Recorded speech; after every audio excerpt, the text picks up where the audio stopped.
శ్రీమాత్రే నమ. జై గురు దత్తాత్రేయ నమ.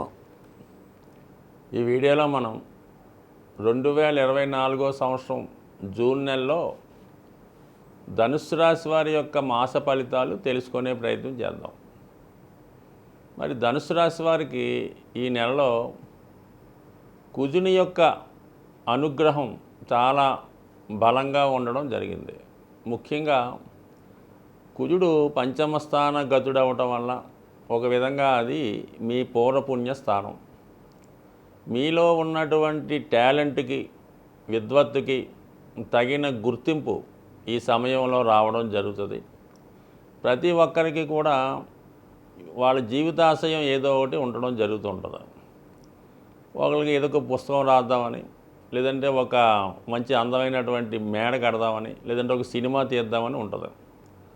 ఏదైతే మీ ఆలోచన ఉందో, మీ మనసులో ఉన్నటువంటి కోరికని లేదంటే ఒక ఆశయాన్ని ఈ సమయంలో నెరవేర్చుకునే అవకాశం ఉన్నది. దానికోసం కృషి చేస్తే ఖచ్చితంగా మీరు మీ యొక్క డ్రీమ్ ప్రాజెక్ట్ని పరిపూర్ణంగా చేయడం జరుగుతుంది. ఇప్పుడు ప్రారంభిస్తే అది నిరంకాటంగా దానికి సంబంధించినటువంటి అన్ని విషయాల్లో కూడా సహకరించి పూర్తవుతుంది. అలాగే మీ యొక్క పిల్లలు అభివృద్ధి చెంది అనూహ్యంగా వాళ్ళకి వృత్తిలో అభివృద్ధి చెందడం కానీ, వాళ్ళ యొక్క టాలెంట్కి తగిన గుర్తింపు రావడం కానీ, ఇది సంతాన విషయంలో కూడా మీకు అనుకూలమైనటువంటి శుభవార్తలు వినే అవకాశం ఉంది. అది వాళ్ళకి ఇది కూడా ఒక పిల్లల విషయంలో బాగుంటుంది. దాని తర్వాత భూములు, స్థిరాస్తులు సంబంధించిన విషయాల్లో మీకు మరి దానివల్ల ఆదాయం పెరగడం కానీ, లేదంటే అవి ఏమైనా కొత్తగా గృహం కానీ స్థలం కానీ కొనుక్కునే ప్రయత్నం చేయవచ్చు. సో ముఖ్యంగా ఏంటంటే భూముల ద్వారా, స్థిరాస్తుల ద్వారా, బ్రదర్స్ ద్వారా, సంతానం ద్వారా, అలాగే మీలో ఉన్నటువంటి టాలెంట్ ద్వారా మరి అది ఆదాయం అవ్వచ్చు.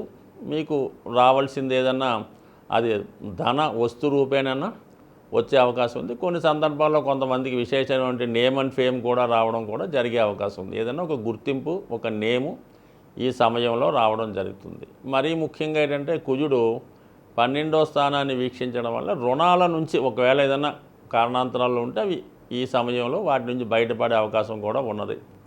సో ఇది పక్కన పెడితే ఏదైనా ఒక స్థిరాస్తి అమ్మే ప్రయత్నం కానీ, ఒక విలువైనటువంటి అసెట్ అమ్మే ప్రయత్నం కూడా నెరవేరే అవకాశం ఉంది. మరి కొంతమంది వాళ్ళ జీవనోపాధి ఇంకా బెటర్ అవ్వడం వల్ల, వాళ్ళు లివింగ్ కండిషన్స్ పెరగడం వల్ల కొంతమంది ప్లేస్ ఆఫ్ చేంజ్ కూడా రావచ్చు. అది విదేశ ప్రయత్నం అవ్వచ్చు, లేదంటే గ్రామీణ ప్రాంతంలో ఉన్న వాళ్ళు సిటీకి మారచ్చు. ఈ విధంగా వాళ్ళు మరి ప్లేస్ మారడం, వాళ్ళ యొక్క హోదా లాంటివి పెరిగే అవకాశం ఉన్నది. కాబట్టి లేదంటే పాతవి కొని కొత్తవి కొనుక్కోవడం, పాత కారు అమ్మి కొత్త కారు కొనుక్కోవడం ఇలాంటివి జరిగే అవకాశం ఉన్నది.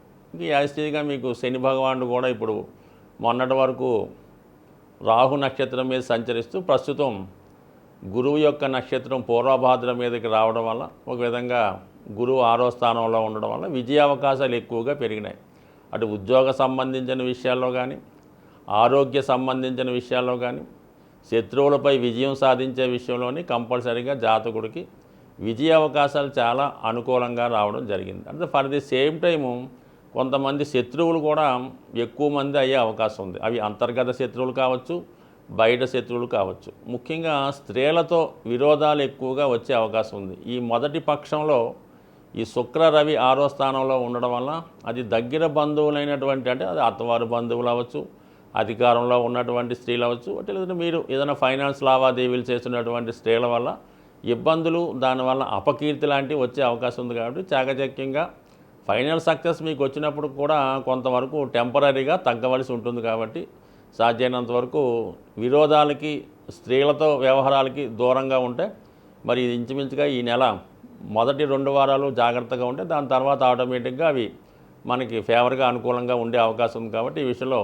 తగు నిర్ణయం తీసుకోండి. ముఖ్యంగా వృత్తి సంబంధించిన విషయాల్లో కొన్ని అనుకోని చికాకులు వచ్చి కంపల్సరీగా వృత్తి మారదామని అనుకున్న వాళ్ళకి కూడా ఈ సమయంలో మరి ఇమీడియట్గా కాకపోయినా ఇంచుమించుగా జూన్ 1వ తారీఖు నుంచి జూలై 12వ తారీఖు మధ్యలో ఈ 42 రోజుల్లో జాతకుడు ఏమన్నా వృత్తిలోకి మారదామనుకుంటే ముందుగానే తగు ఏర్పాట్లు చేసుకొని ఆ వృత్తి మారే ప్రయత్నం చేసుకోవాలి తప్ప అయితే ఈ సమయంలో చాలా వరకు తొందరపాటు నిర్ణయాలు తీసుకోవడం జరుగుతూ ఉంటుంది. అప్పటికప్పుడు నిర్ణయం తీసుకొని తర్వాత బాధపడడం కన్నా ఒక ప్లాన్డ్గా జాగ్రత్తగా ఆలోచించి ఒక నిర్ణయం తీసుకోవడం వల్ల వృత్తి సంబంధించిన విషయాల్లో ఎటువంటి గ్యాప్ రాకుండా ముందుకెళ్ళే అవకాశం ఉంది. అయితే మరి ఈ జూన్ 15వ తారీఖు తర్వాత బుధ శుక్ర రవిగ్రహాలు సప్తమ స్థానంలోకి రావడం వల్ల ఇది ఉన్నత విద్య కొరకు ప్రయత్నం చేస్తున్న వారికి, విదేశ వ్యవహారాలు లేదన్నా ఎవరితోన్నా కలిసి కొత్తగా వ్యవహారాలు స్టార్ట్ చేద్దాం అనుకున్న వారికి చాలా అనుకూలంగా ఉంటుంది. ముఖ్యంగా స్త్రీలకి ఎక్కువగా ఉన్నత విద్యా అవకాశాలు, ఉపాధి అవకాశాలు కూడా ఏర్పడతాయి. ఎందుకంటే సప్తమాధిపతి బుధుడు భాగ్యాధిపతి రవితో కలిసి, లాభాధిపతి శుక్రుడితో కలిసి సప్తంలో ఉండడం వల్ల కంపల్సరిగా వ్యక్తిగతంగా మీకు కానీ, మీ జీవిత భాగస్వామికి కానీ, లేదా వ్యక్తిగతంగా స్త్రీలైతే వాళ్ళకి కంపల్సరిగా విదేశ వ్యవహారాలు, పెళ్ళికి సంబంధించిన విషయాలు కంపల్సరిగా సక్సెస్. అంటే ఏదన్నా ఒక పని జరిగినప్పుడు చాలా సంతోషకరంగా ఉండే విషయాలు మీకు ఈ ఫిబ్రవరి అంటే ఈ జూన్ 15 తర్వాత అనుకూలంగా మారే అవకాశం ఉంది. ఒక మంచి కాంబినేషన్ మీకు సప్తమ స్థానంలో ఏర్పడుతుంది. ఒక విధంగా ఈ భద్ర మహాపురుష యోగం బుధుడు ద్వారా ఏర్పడడం వల్ల స్త్రీలకి ఇది మంచి సక్సెస్ పెట్టే అవకాశం ఉంది. జాతకరీత్యా, గ్రహాల రీత్యా ఏదైనా సమస్యలతో ఇబ్బంది పడుతున్నవారు, అంటే సహజంగా సమస్యలు లేకుండా ఎవడు కూడా జీవితంలో ఉండడం.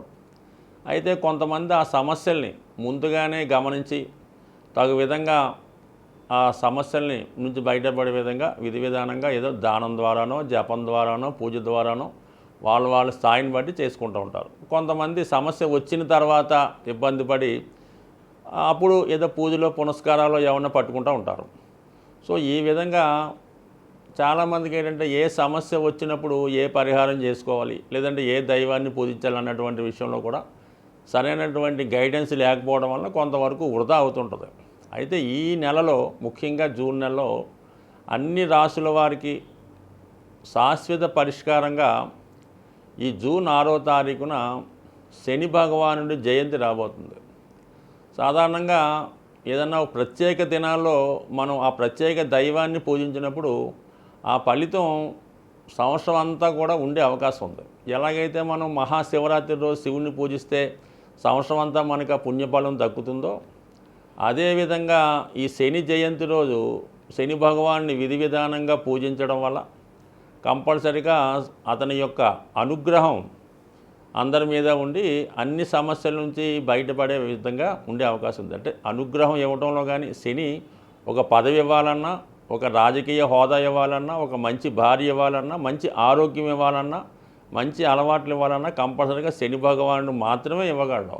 సో దానివల్ల మీరు ఆ రోజు విధి విధానంగా ఏదైనా శివాలయంలో శివుడికి అభిషేకం చేసుకోవడం, లేదంటే నవగ్రహాలు ఉన్నటువంటి శివాలయంలో ముందుగా శని భగవానుడికి అభిషేకం చేసి దాని తర్వాత విధి విధానంగా శివుణ్ణి కూడా అభిషేకం చేసి, ముఖ్యంగా ఆ రోజంతా కూడా అంటే ఇంచుమించుగా సూర్యోదయం అయిన నుంచి మర్నాడు సూర్యోదయం అయ్యేదాకా కూడా చాలా నియమంగా వీలైతే ఉపవాసం ఉండడం, లేదంటే ముఖ్యంగా ఆయిల్తో నూనెతో చేసే పదార్థాలు ఏమీ తినకుండా ఉండడం, అలాగే నెయ్యితో చేసినవి కూడా తినకూడదు. సాధ్యమైనంత వరకు తాలింపు పెట్టని మన ఆయిల్ వాడిన వస్తువులు తినడం. ఆ రోజు వరకు మీరు కింద భూమి మీద ఏదో ఒక చాపో తలగడ వేసుకు పడుకోవడం. అంటే ఎలాగైతే మనం అయ్యప్ప దీక్ష నియమంగా ఉంటామో ఆ విధంగా ఆ రోజంతా ఉండడం. ఎట్టి పరిస్థితుల్లో కూడా అబద్ధం ఆడడం కానీ, స్త్రీలతో కలుసుకోవడం కానీ, ఏదైనా వ్యసనాల మీద ఆలోచన రావడం కానీ, ఈ విధంగా ఒక్కరోజు మీరు ఉండగలిగితే చాలా మంచి ఫలితాన్ని సంవత్సరం అంతా పొందుతారు. కానీ తెలుసో తెలియకో పొరపాటున ఆ రోజు ఏదైనా తప్పుగా ప్రవర్తించినా, అంటే మామూలుగా ఉన్నటువంటి అలవాట్లు ఉంటాయి కదా, ఈ జూదమని, పేకాటని, వ్యసనమని, మందని, పొరపాటున కనీసం అటువంటి వాటికి ఆ రోజు తెలుసో తెలియకో ఆ తప్పు చేస్తే ఖచ్చితంగా ఆ సంవత్సరం అంతా కూడా ఏదో విధంగా ఇబ్బంది పడే అవకాశం ఉంది. అంటే శని యొక్క ఇబ్బంది ఏ విధంగా ఉంటుందో, లాభం ఇస్తే ఏ విధంగా ఉంటుందో అది అందరికీ కూడా ఈ పాటికి అనుభవంలో వచ్చి ఉంటుంది. కాబట్టి ఆ ఒక్కరోజు మాత్రం విధి విధానంగా జాగ్రత్తగా ఉండండి. ఎందుకంటే 5వ తారీఖు మాస శివరాత్రి, ఆ మన్నాడు ఈ జయంతి వస్తుంది. కాబట్టి మరి ఈ 2 రోజులు మీరు నియమంగా ఉంటే సంవత్సరం అంతా కూడా మీకు దాని ఫలితం ఉండే అవకాశం ఉంది. స్వస్తి.